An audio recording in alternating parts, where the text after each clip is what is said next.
All right, ladies and gentlemen, welcome to AirWAVs. This is Zach Hubeck, the VP of Sales and Marketing for Wave LLC. And today's AirWAVs recording is all about the ABCs of federal funding. I've got a couple of great guests here. I've got Claude Aiken from WISPA, the president and CEO. And then I also have Kelly Hatcher from Cambium Networks, who we've been a longtime distribution partner for and is just leading the way in bridging the digital divide. So, gentlemen, welcome to the podcast. How are you? Couldn't be better. Doing well, Zach. Glad to be here. Love it. Well, let's start with Kelly. Let's do introductions. Kelly, who are you? Who do you work for? And what's your role? Yeah, absolutely. Thanks, Zach. So yeah, my name's Kelly Hatcher. I'm regional sales manager for Cambium Networks, and I focus solely on the service provider market. And I cover the Southeast territory for Cambium, and again, in that service provider market. Got it. Welcome, Kelly. Thank you. Claude, you're up next, sir. Who are you? So Claude Aiken, I'm the president and CEO of WISPA, which is the trade association that represents the small innovator broadband community here in the United States and beyond. So happy to be here. Very good. And Claude, congratulations. We're just on the heels of, it's May 13th, 2021, and we just had a very, very successful WISPA, a great turnout. You know, it seems like a lot of people are coming out more and more, really post-pandemic. We're in this vaccinated times with the pandemic, and to see a lot of people show up and continue to support the industry, it was very refreshing. So congratulations to you on a great WISPA event in Texas, sir.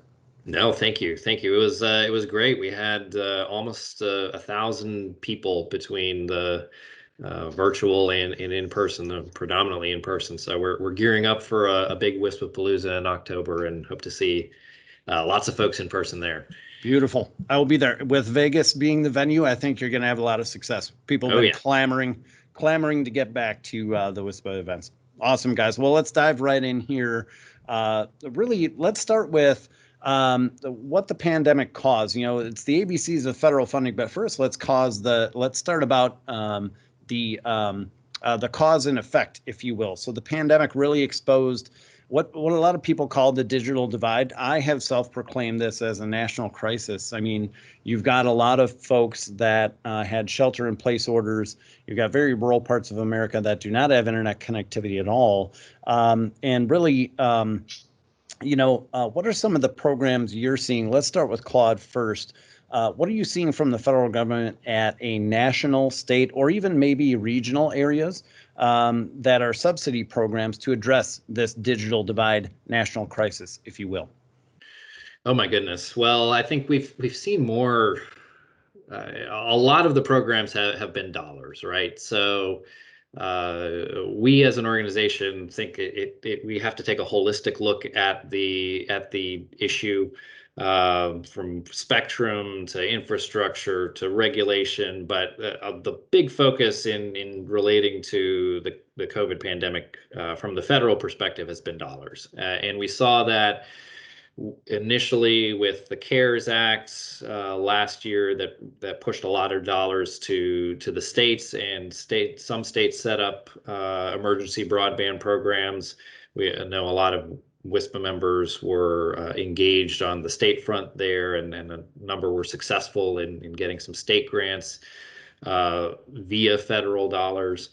But there's been a lot that's been pushed out the door, and potentially more even coming. So things like an E-rate expansion, the emergency broadband benefits, telehealth funding. The federal government's pushed a lot of dollars into the broadband space, and that's on top of some of the more regular programs like the Rural Digital Opportunity Fund or RDOF. The Rural Utility Services, e-connectivity programs. It's a big alphabet soup, and there's a lot of stuff out there now that we can't really cover in 45 minutes, but we'll do our best. All right, we'll do a 24-hour podcast in our next session. Perfect. We'll cover them all. Sounds good. Kelly, any of those, any programs come to mind that maybe some of your service providers have leveraged, maybe Claude didn't mention, or some programs that you've seen that have worked eloquently from the government? Yeah, absolutely. Claude kind of hit them all there, but mainly the CAF, and now RDOF is coming on board. We did see a ton of activity around RDOF, and then as well as CARES Act. We saw a ton of good things come out of the CARES Act funding as well. So all of those were really good programs, really exciting, really injected a lot of money into where it needs to be to get broadband connectivity to the unconnected. Claude, remind me later. I don't want to jump off of E-rate expansion. I want you to clarify a little bit on that. I want to go somewhere first, but really curious to hear about E-rate expansion a little bit there. That's top of mind for me. Why don't we back out a little bit, gentlemen, and let's talk about why do both of you feel we have such a massive gap in connectivity in America? I mean, I think statistically, we are ranked 20th in the world as far as internet connectivity, and to me that's just very baffling. So why are we here? Why are we in this position today? I'm sorry about that. Why don't we start with Kelly, then we'll go to Claude. Sorry, guys. Okay. I'll take a stab at it. Yeah, I mean, I think from an ROI perspective, it was difficult for operators to justify going after these smaller patches of customers. I mean, regardless of whether you're plowing fiber or hanging an AP to connect customers, you're kind of looking for where you can get the best density of customers, right? And so it left these gaps and these holes where it was difficult for an operator to justify, going and connecting and just a handful of customers, right? The ROI just didn't make economic sense.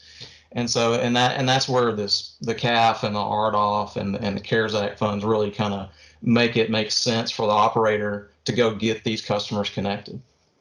Absolutely. Claude, same question for you, sir. What are your thoughts?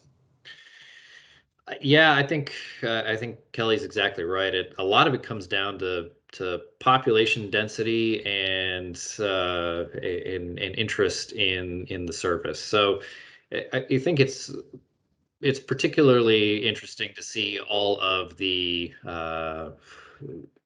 small innovators that are members of WISPA and the places that they've been able to go where larger legacy providers haven't, and I think that underscores that this is an eminently solvable problem. But one that with just a little bit of a nudge in the right direction from the spectrum side, from the subsidy side, we could really see a huge chunk of this problem tackled if we at a macro policy level took the right approach. I mean, look, just a few years ago, WISPs weren't even eligible for any sort of federal funding, and with the CAF program, that really took things to the next level within the WISP industry, and we're seeing massive changes from there, and now we're seeing even more federal funding come in, and we're just trying to help our folks make sense of it. Yeah, I think if we were from a macro level, just to look at federal subsidy to date, let's take COVID out of the equation. Pre-COVID, let's pretend we're, December 2019. You've got your Connect America Fund. RDOF was coming, but those federal subsidies absolutely benefited the service provider space. I like to describe the service providers as those that reach those tentacles in those areas where a big tier 1, tier 2 provider won't go from an economic standpoint. But those subsidies were great for that service provider. We can outfit this area with this microwave broadband solution, this LTE solution, what have you.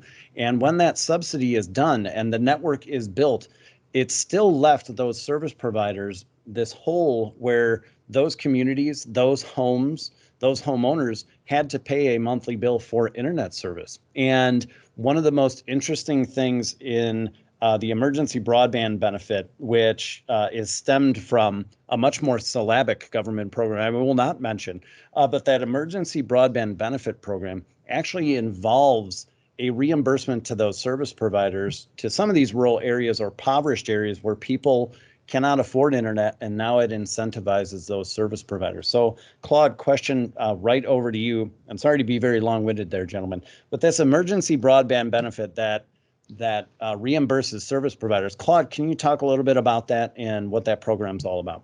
Sure.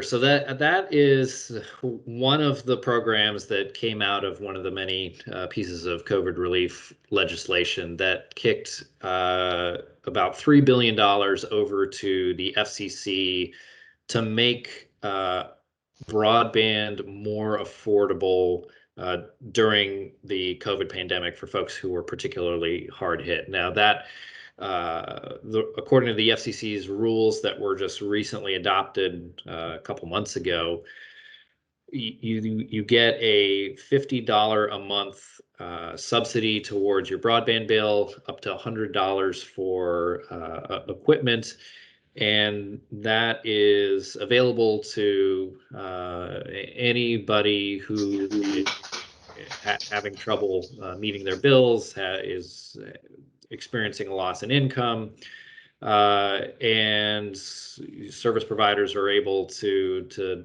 offer that program to individuals, either existing or new, after going through a number of steps through the FCC. And that program just went live for the first time yesterday. There's still an opportunity to participate, but that is one of the many new ones that came online just as of recently.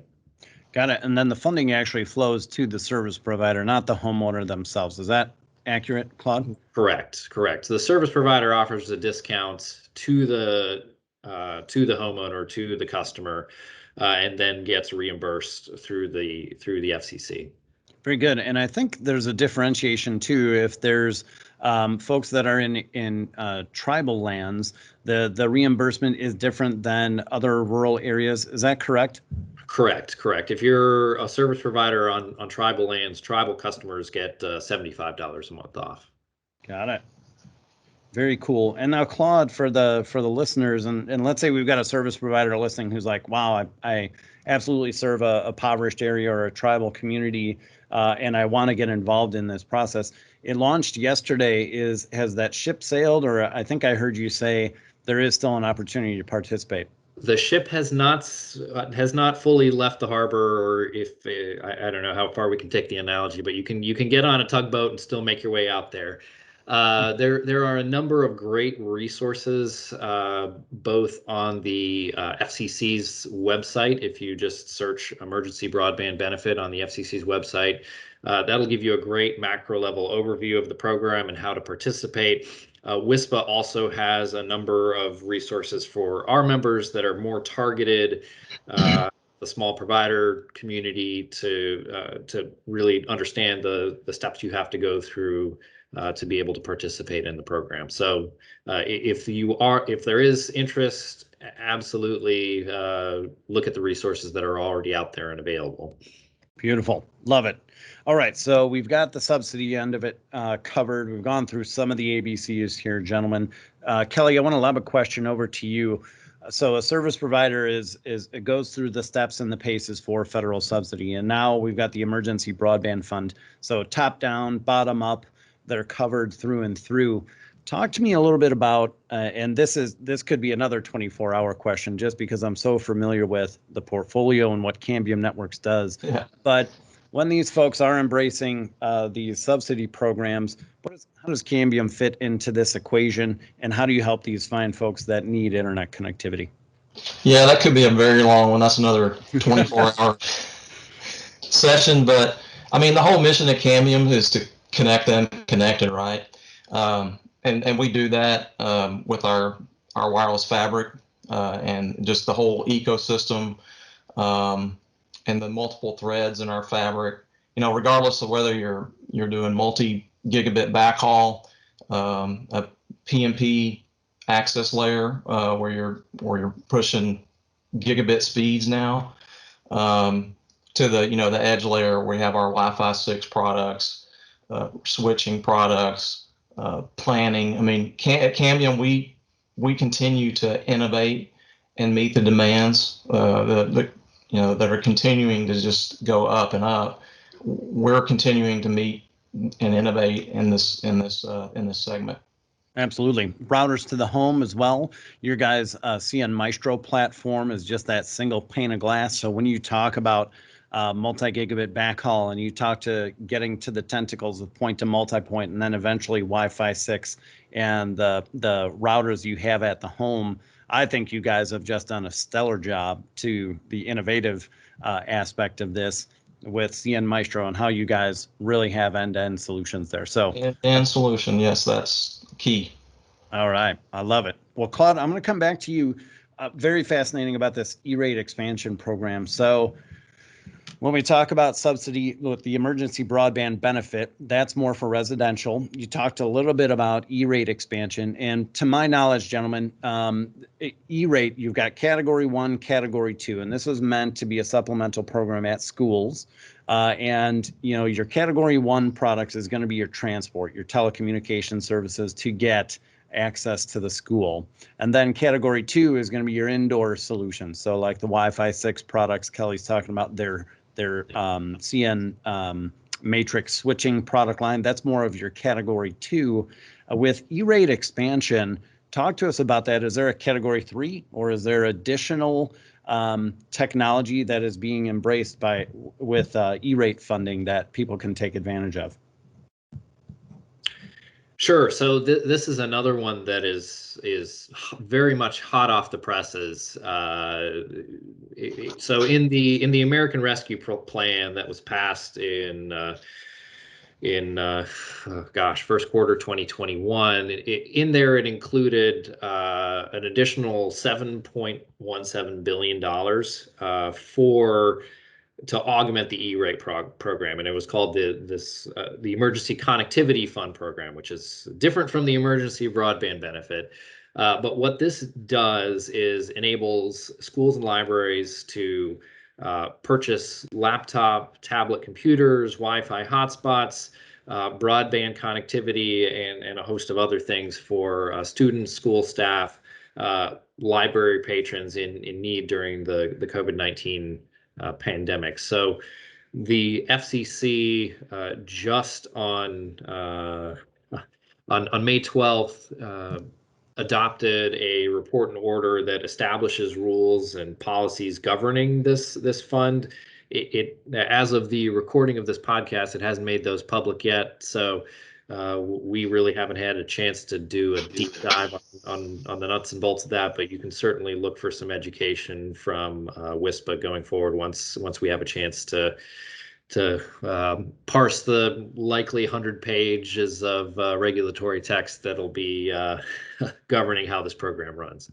Got it. So when you talk about the muscle from the service provider space, and when the pandemic hit and people just said, you know what, we've got to do something. What I loved seeing is, and a tip of the cap to like folks like Watch Communications who are in Ohio, but also serve Illinois. I saw a lot of, you would see on their website, and a lot of service providers did this. I just mentioned one there, but what they would do is they would fire up, just as you mentioned, a wireless hotspot in a parking lot using Cambium Network solutions where children could, if they didn't have internet access at home because mom and dad couldn't afford it, they could come to the parking lot, they could do their homework. And while it's not ideal, it's a means to an end. And a lot of service providers stepped up, not for a fee, but I'm going to put this in my community. I'm going to get these children connected to the internet so that they can do their work. It was just, it's pretty heartwarming to see all of the service providers that really stepped up and did that when in our best time of need here. So that was pretty cool. But that's excellent. Kelly, any addition to Claude's feedback on the E-rate expansion, or should we move on to another question, sir? I'd be interested to hear more about that. I know some of my customers do participate in the E-rate program, so I'd certainly be interested to hear more about that and how it could be applicable to my existing customers today. Awesome. So Kelly, I gave one example of a service provider who is stepping up. Do you have any projects that were some of your favorites that you worked on in 2020? You can mention specific service providers if you would like to. So what was some of the funding that they leveraged or didn't? And what was really cool? What kind of difference did it make during this pandemic?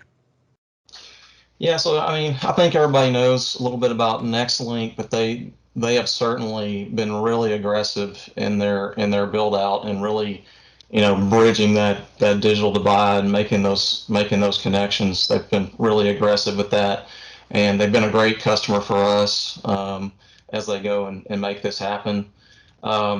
I think the other one to note, this wasn't a service provider per se, but Frontera Consulting down in McAllen utilized the CARES Act through the city of McAllen, Texas.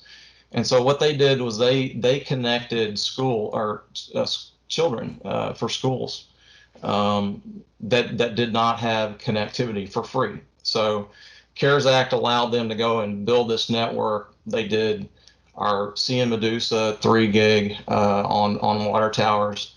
They put subscriber modules out on the power poles. They teamed up with the power company to make that happen. And then they did Wi-Fi E700, our CM Pilot E700 Wi-Fi access points. And they have tons of students connected throughout the school district. So what better use, right? I mean, these were kids that were struggling to get connectivity at home, and they really made it happen. So it was a really good success story. I think, and a tip of the cap to Drew Lentz there, know him personally, and just great guy. And JTS was a partner that was involved in that program as well in Texas. And Drew, just being the great soul that he is, he actually found a way to work technology and develop future technologists in that as well. I remember seeing some Facebook posts or LinkedIn posts where he was teaching the kids about the technology as he was deploying it. He took the time to stop and say, all right, children, let's take a look at this technology, and here's how you're connecting to the internet. And that just speaks to Drew, and let's get it done and not only provide this service to these kids, but let's teach them a thing or two in the process. It was really cool. Yeah, it was really cool. It's a great project. Awesome. I love it. Claude, let's move over to Spectrum a little bit. You mentioned a little bit, there is the federal subsidy. There's these new funding programs that are coming out, a litany of them. Is there anything that you're seeing as, we have new administration and, we see a transition at the FCC level? Are you seeing anything on the Spectrum side that is a preview or something that has been solidified in 2021 that is going to help our collective cause here?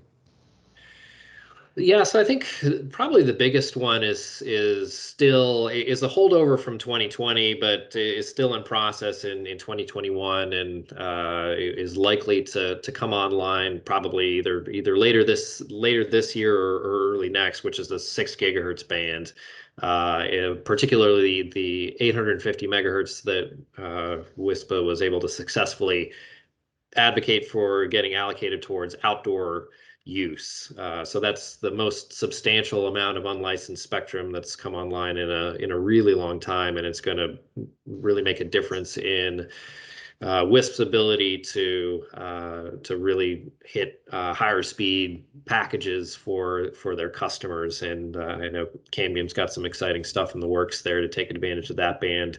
We're still waiting for the automated frequency coordinator to be fully developed. I've seen some interesting test beds already, but still waiting for all the pieces to come together on that one. The FCC is absolutely looking at further spectrum.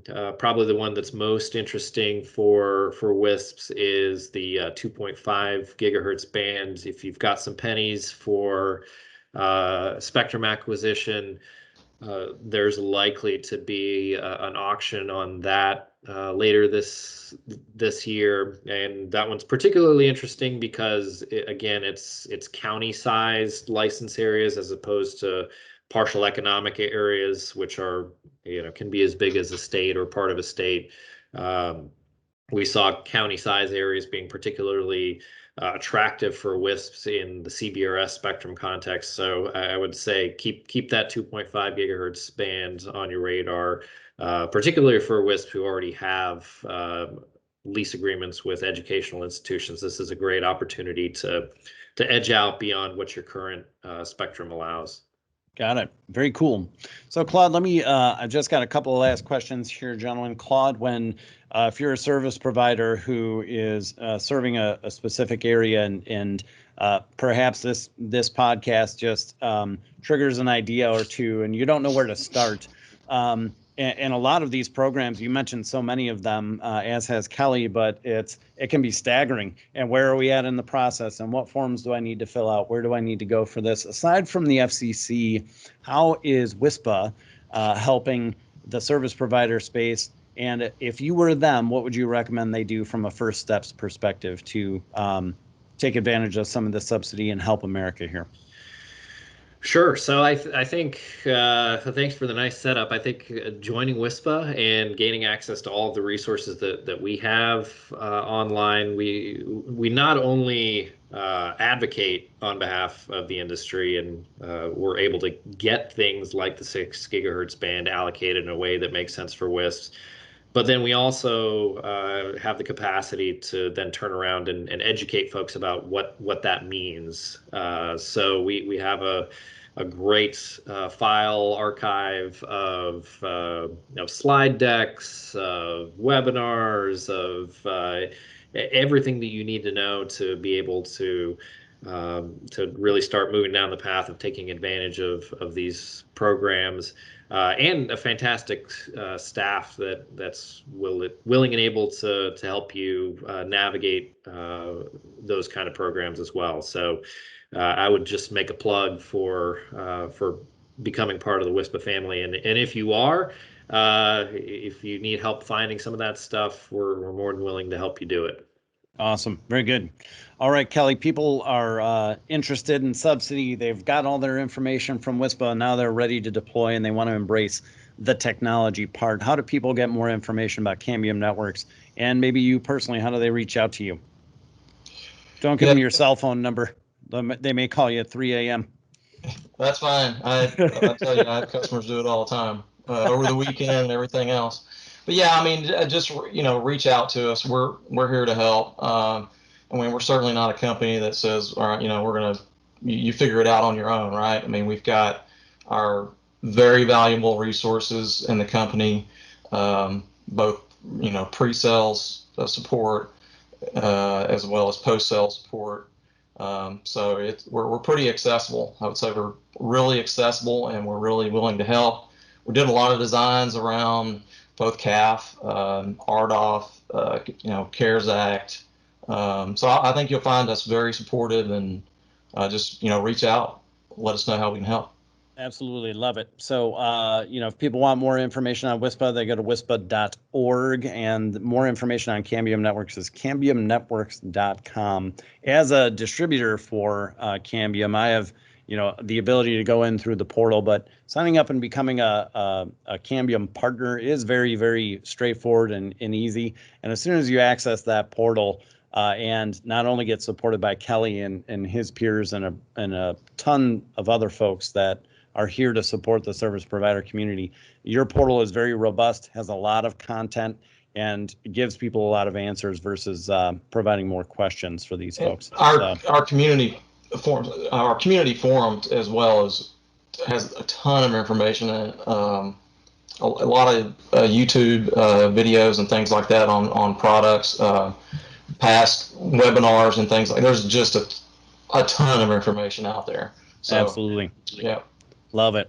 Well, gentlemen, thank you so much for your time today. It's always been always great to see you, gentlemen. I appreciate the support both of you bring to the service provider community and to WAVE, and really appreciate your time and your knowledge today. So have a great one. Thank you. Thanks, Zach.